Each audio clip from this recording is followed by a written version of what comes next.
from the top. 1, 2, 3. Tu cuerpo me llama. Vente por favor. Que no tenerte en mi cama. Y hacer el amor.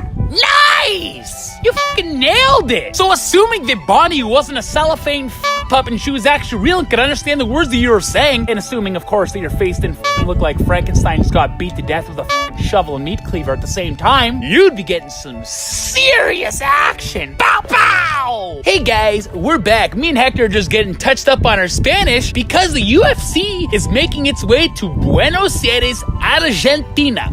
Ole! This weekend with a huge headline. Are you gonna say it's a huge headliner every time? Yeah, I am gonna say that every single week because that's what markets and that's what sells. And that's what people say, oh shit, the 6-round vlogs is mighty fucking lit. Let's subscribe because he's selling the shit out of that card. Nipples are sharp as glass. It's fucking freezing outside and I'm pretty much gonna die of hypothermia. Don't care. Yeah, I know you don't. Back to the card. So we're gonna start off with a light heavyweight bout between newcomer Johnny Walker against Khalil, get this last name ready, Roundtree. First things first, Roundtree. I haven't heard a name that's more suited for pornographic videos than Mr. Roundtree. You want that Roundtree? Do you? I don't. It's playtime. No, don't lick your lips. I don't want it. I'm just saying it would sell. That's all I'm saying. So Johnny Walker is a newcomer in this 205 division and the UFC in general. And he is currently on a 6-fight win streak with his last fight coming from unanimous decision against Enrique da Silva on Dana White's UFC Contender Series. Before that, let's just face it, he was fighting a bunch of who-who's that I can't even mention right now because first of all, I can't pronounce their names. Second of all, I don't know who they are. And third of all, what kind of organization was it again? No idea. But one thing for sure, he's bringing some heavy hands. And actually, in fact, he's bringing a pretty well-rounded game to this light heavyweight division. And thank goodness, because we need some more light heavyweight contenders. Hopefully he will be one as well, because as far as the top 5 goes, anything other than that is just pure fucking garbage. Now, when we look at Khalil Roundtree, he didn't have the best start to his UFC career. He had so much hype behind him being in the Ultimate Fighter house as well, and of course coming from that Black House training camp, training with the likes of the Nogueira brothers and of course the GOAT at that time in Anderson the Spider Silva. And I think it just got to his head too much, so when he came to that Ultimate Fighter finale, it kind of just ate at his mind a little bit and he was just really frustrated. And you could actually see, because if anybody remembers that Khalil Roundtree fight, you could actually hear him yelling and telling his mother off who's trying to talk to him during the fight. I think the hype really, for lack of a better word, the beginning of his UFC career. I thought he's been winning. Yeah, I get that, but I'm talking about the beginning of his career. Even in his last 4 fights, he won his last one, and the one before was actually a loss that was overturned because his opponent tested positive for some performance enhancement drug. And then before that, of course, winning 2 back-to-back fights via knockout. Now, the names he's beaten aren't exactly reputable opponents that if I say to 20 UFC fans, they're not gonna really know who the these guys are. Daniel Jones! Was he jolly though? Yeah, I'm sure he wasn't that jolly after Khalil Roundtree wore him with that fucking knee to the chin bone. And then you got Paul Craig, and of course, his recent against Gokhan Saki. Now, Khalil, I believe, is going to be a top contender in this light heavyweight division, but he just really hasn't found his stride yet. And I don't know if that's because of the training camp he's currently working with now, but he still hasn't been able to find that stride and catch that momentum. But based off his last couple fights, I think he's kind of maturing as a fighter, and he's kind of settling down. He's being a little bit more patient, and that's what's going to be needed to beat a newcomer, especially in Johnny Walker. You know, these newcomers, especially the ones that come from the Contender Series, they're so full of hype and they feel they have so much to prove, which they fucking do, that they're just gonna come out there and put unlimited pressure. Luckily for Khalil, Johnny Walker isn't a wrestler. He's more of a stand-up fighter just like Khalil is, and Khalil is way thicker in my opinion, so I think this is technically the fight that Khalil wants, because Johnny Walker is 100% gonna bring it to him as soon as that fucking bell goes, and Khalil is gonna be ready, and I think Khalil is just gonna be able to play dirty boxing with him and catch him with some nasty heavy shots and probably put Johnny Walker away at the end of the first round. And of course, I mean, the probability of that happening is pretty fucking high because I was 3 for 3 in my last UFC event and 4 for 4 in the UFC event prior to that as well. I don't give a rat dick. Well, I'm sure the fans at home will care. Chinga tu familia. What the hell is that? That's not one of the Spanish words you learned, eh? Look it up, fucker. Next, we're gonna go to a featherweight showdown, probably, in my opinion, going to be the fight of the night. We got featherweight Ricardo Lamas, and of course, we got Darren Elkins.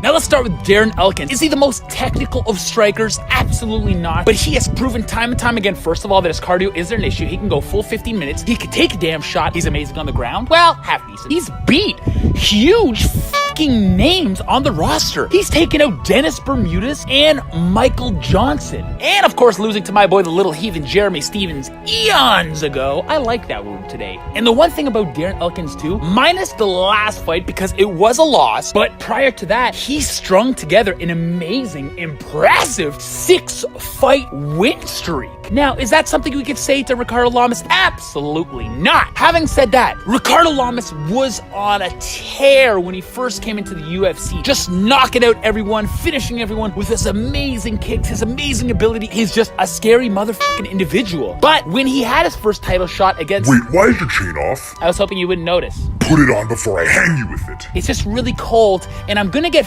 Don't care. I'm gonna get frostbite. Do it. But after his first title fight against Jose Aldo, he's never been the same. He could never get to that same consistency. The biggest win streak he's had, 2-fight win streak, then he loses, then he wins 1 fight, then he loses again, another 2-fight win streak with his last win coming against Jason Knight, which to be honest, isn't that big of a deal in this 145 division. And now, as of late, of course, Ricardo Lamas needs to jump back in the win column because he's coming off a 2-fight lose streak. I think that if anything has been proven in these last 5 or 6 fights in Ricardo Lamas' career, besides the fact that he's not consistent, he's not as durable as he once was, and I think Darren Elkins proves to be a far more durable fighter. Ricardo Lamas is going to be, well, judging by his style and his amazing spin kicks that he likes to throw, his amazing techniques, he's going to want to keep that distance really, really bad. Where Darren Elkins, the dirty boxer that he fucking is, and of course being weary of those dangerous strikes that Ricardo Lamas has, he's going to have no choice but to push the pace, which he loves to do, close that distance, which he also loves to do, just fucking through Ricardo Lamas' face. Now, Ricardo Lamas is also a vet as well. Besides Jose Aldo, he's also fought the best in the best of the division as well. Dennis Bermudez, Diego Sanchez, Josh Emmett, Chad Mendes. So it's not to say that he's going to lose this fight. He just hasn't been as consistent. But also having said that too, when you look at the 2 records, Ricardo Lamas has consistently fought better opponents than Darren Elkins has. But Darren Elkins always puts on a show and he's so unpredictable. And the fact that he could just take a beating could be frustrating for someone like Ricardo Lamas who likes to throw those devastating strikes. When you throw those devastating strikes, those nasty kicks, what are you gonna do when Darren Elkins is still standing there looking at you be like, maybe it's time for you to come hurt me now. Nice try. So if I'm gonna call this fight, I think Ricardo Lamas is gonna be able to keep his distance. I think he's gonna jump back in the win column with this one, keep that distance. I think it's gonna go 3 rounds to the full 15 minutes. I do. But I think it's Ricardo Lamas is just gonna pick Darren Elkins apart. Even though Darren Elkins is gonna still make for one hell of a fight, he's gonna push that pace forward and he's just gonna keep bringing it no matter how many times he gets hit in that face. Now, we're gonna go to the main event. Neil Magny, and of course, the hometown hero, the man who made his name on the Ultimate Fighter Brazil, we got Santiago Ponzinibbio. How do you pronounce it? Ponzinibbio. You do it again. Ponzinibbio. Now, Neil Magny, when you first look at him, you're like, man, this guy isn't gonna do anything. But hold the fucking phone. Look at this guy's record. He has fought literally the best of that 170 division that the UFC has to offer. Almost. Just recently winning against Craig White, not a fucking big deal. And of course, beating former welterweight interim champion, Mr. Hector. Pay attention. In Carlos Condit. Of course, before that, he lost to the previous lightweight UFC champion in Rafael dos Anjos. 2 big back-to-back names right away. He's got a really good jiu-jitsu game too. He's very underrated as a fighter. People don't take him seriously, but when he gets in the octagon, the cage closes, people really soon find out who Neil Magny is. He has a win over current title contender in the welterweight division and one of my favorite welterweights of all time in Calvin Gastelum. I mean, look at Santiago's record. He's coming off an amazing back and forth war with Mike Perry, obviously winning by unanimous decision. And that's just one of his 6-fight win streak as of current. He's also beat top contender Gunnar Nelson from the SBG camp. Fuck you, SBG, I just want to choke myself if I have to say that stupid fucking name again. Yell again and I'll put you in the SBG camp. No, please!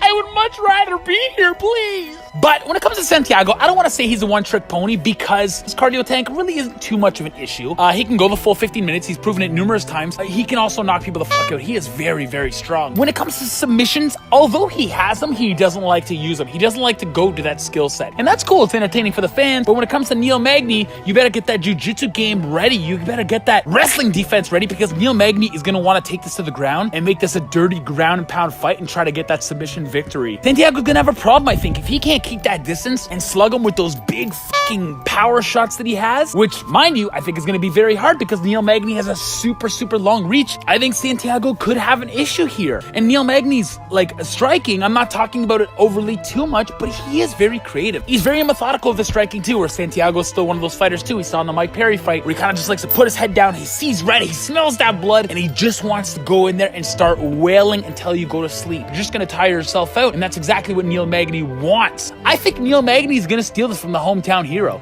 I think Neil Magny is just going to be too patient, and he has far more tools than Mr. Ponzinibbio. I just think Neil Magny is too much of a vet. He's fought way more superb lineup than Santiago has. Not to say that Santiago won't make a very big dent in this division, but I just think Neil Magny, he's that dark horse in the division. Maybe always a bridesmaid, never a bride, but nonetheless, he is a force to be reckoned with. I'm calling for Neil Magny getting a late second round submission against Santiago. That's my predictions for the UFC Fight Night Buenos Aires. Why do you keep smiling? Because I'm super happy, that's all. Can I smile? You're just usually not this happy, that's all. Well, maybe that's because I took all your bullets and you have nothing left, you little bitch. Looky what I have here. There's nothing in there. There's nothing in. Holy shit! Run, rabbit, run.